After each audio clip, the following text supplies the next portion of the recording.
Bismillahirrahmanirrahim. Assalamualaikum warahmatullahi wabarakatuh. Berjumpa kembali teman-teman dalam pembelajaran subtema 3, pembelajaran 1-3 untuk tema 4. Masih tentang globalisasi.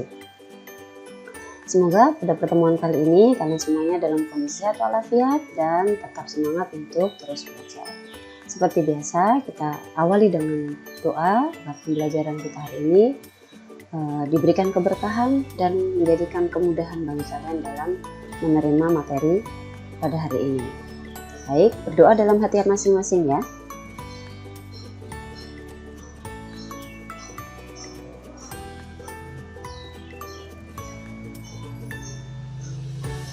Oke, kita lanjutkan. Globalisasi dan cinta tanah air. Rasa cinta tanah air harus senantiasa tertanam dalam benak setiap insan, warga negara Indonesia. Rasa cinta tanah air akan membangkitkan semangat untuk senantiasa membela keutuhan negara Kesatuan Republik Indonesia. Adanya globalisasi menuntut kualitas sumber daya manusia yang mampu bersaing di kancah internasional. Salah satunya adalah dengan mengikuti lomba sains tingkat internasional. Seperti yang ada di gambar, ini adalah salah satu kegiatan yang diikuti oleh Indonesia dalam lomba sains tingkat internasional. Oke, kita lanjutkan. Pada pembelajaran 1, ada ayo membaca di halaman 123. Membaca uraian tentang teks eksplanasi. Masih ingat ya tentang teks eksplanasi. Nah, kali ini akan sedikit kita jelaskan sebagaimana jenis teks yang lain. Teks eksplanasi juga memiliki struktur tersendiri. Nah, struktur teks eksplanasi adalah sebagai berikut. Yang pertama, bagian pembuka. Apa itu bagian pembuka? Pada bagian pembuka berisi pernyataan umum penulis mengenai topik yang diangkat, yakni menjabarkan tentang tempat terjadinya dan proses terjadinya suatu peristiwa. Jadi ingat, pernyataan umum itu adanya di bagian pembuka. Atau struktur yang pertama, bagian pembuka berisi tentang pernyataan umum.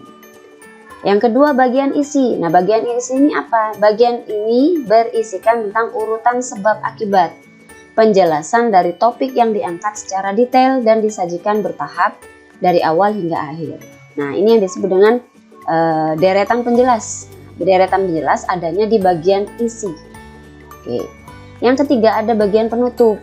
Bagian penutup berisi interpretasi atau simpulan dari keseluruhan teks. Jadi interpretasi atau simpulan itu adalah ada pada bagian penutup. Ingat, ada satu bagian pembuka, bagian isi, dan bagian penutup. Ini struktur teks eksplanasi. Bagian pembuka berisi pernyataan umum, bagian isi berisi penjelasan atau urutan sebab akibat, sedangkan bagian penutup berisi tentang interpretasi atau simpulan dari keseluruhan teks. Oke, dapat dipahami ya? Baik. Ayo membaca tentang kerjasama di lingkup ASEAN. Nah, kalau tadi kita sudah membahas atau belajar tentang teks eksplanasi, kali ini teks eksplanasi tentang kerjasama di lingkungan ASEAN. Kerjasama dalam bidang ilmu pengetahuan dan teknologi, ini salah satunya. Salah satu kerjasama Indonesia di lingkup ASEAN adalah dalam bidang ilmu pengetahuan dan teknologi ASEAN.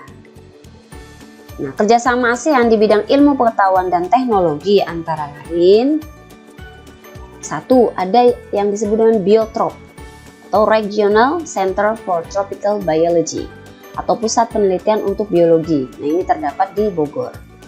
Kemudian ada REXAM atau Regional Center for Education in Science and Mathematics atau Pusat Penelitian Pendidikan Ilmu Pengetahuan dan Matematika di Penang, Malaysia. Kemudian ada juga RELC, Regional English Language Center atau Pusat Pendidikan Bahasa Inggris. Ini terdapat di Singapura.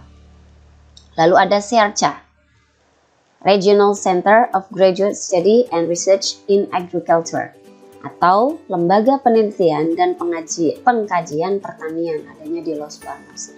Nah, ini 4 diantaranya kerjasama ASEAN di bidang ilmu pengetahuan dan teknologi. Nah, ingat baik-baik ya. Oke, jangan lupa terus dibaca, sering dibaca, berulang. Kita lanjutkan.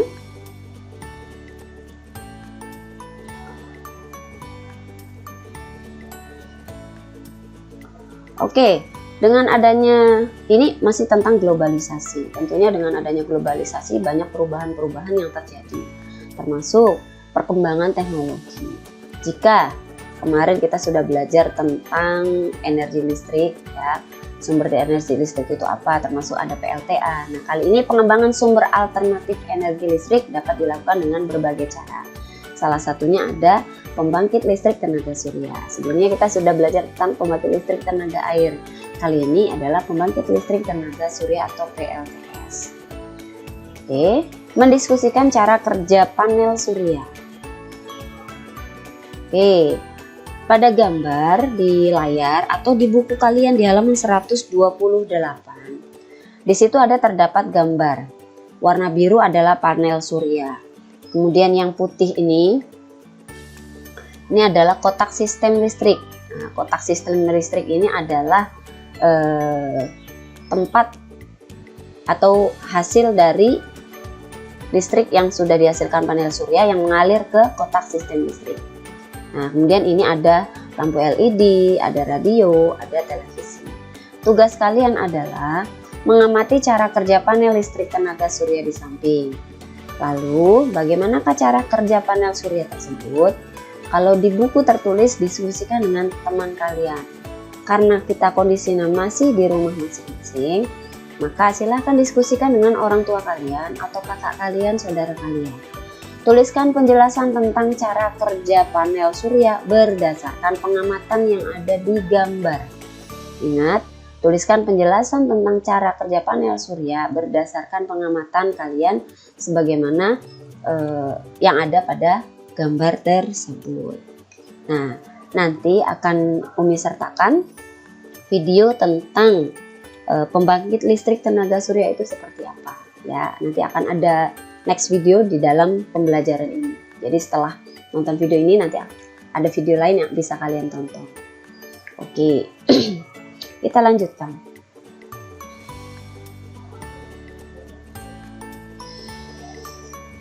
Ayo membaca. Kali ini tentang cinta produk dalam negeri. Nah, kita sudah bahas pada pertemuan berikutnya sebelumnya tentang cinta produk dalam negeri. Bagaimana kita sebagai bangsa Indonesia atau warga negara Indonesia mencintai produk dalam negeri di tengah banyaknya atau maraknya produk-produk luar yang ada di Indonesia itu sendiri.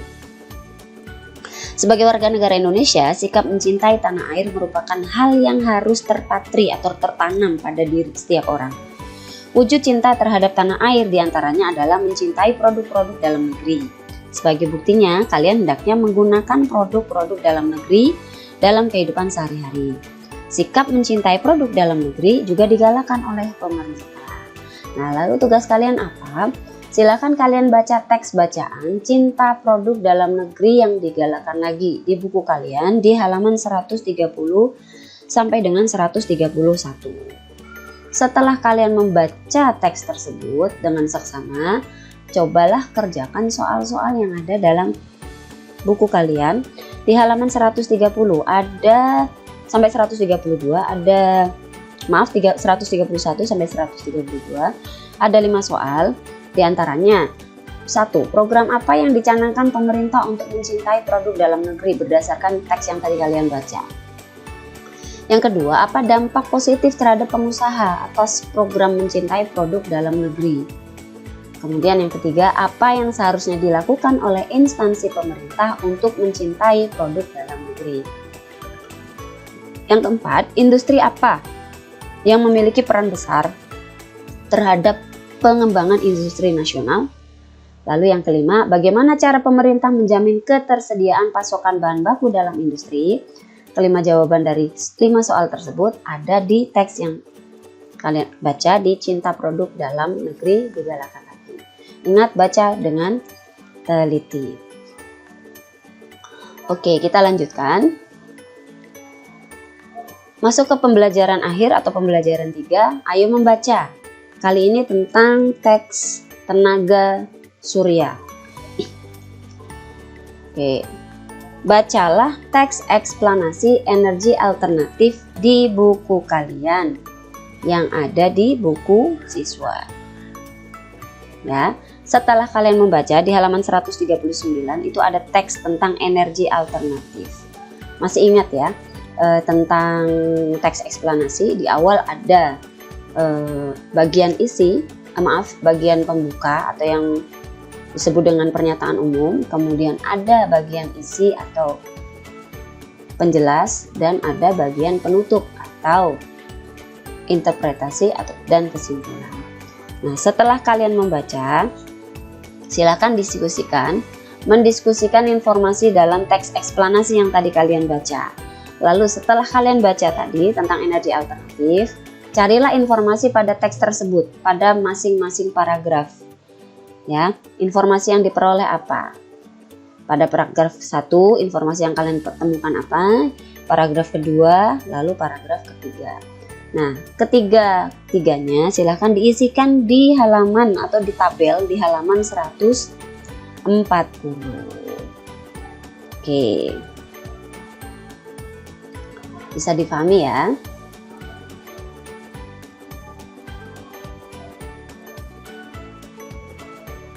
Nah, ayo mencoba membuat kompor tenaga surya. Kali ini kita akan mencoba membuat kompor tenaga surya. Nanti bisa kalian praktekkan sendiri di rumah. Nah, videonya akan Umi sertakan di lampiran materi hari ini. Mencoba membuat kompor tenaga surya. Yang pertama, buatlah kompor sederhana tenaga surya. Yang kedua, bacalah alat dan bahan yang diperlukan dengan baik. Yang ketiga, baca dan pahamilah langkah-langkah membuat kompor tenaga surya dengan baik. Dan yang keempat, tanyakan kepada guru jika ada langkah kerja yang belum kalian pahami. Nah, ini contohnya. Ya. Nah, akan mikirinkan video sederhana, video yang simple tentang cara membuat kompor tenaga surya. Oke, cukup untuk materi kita hari ini. Terima kasih atas perhatian kalian.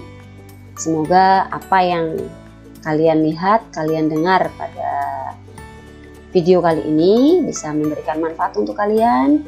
Dan sekali lagi, ingat banyak membaca. Jangan lupa berdoa agar Corona segera berlalu dan kita bisa berjumpa kembali di sekolah kita tercinta. Sampai jumpa di video berikutnya. Wassalamualaikum warahmatullahi wabarakatuh.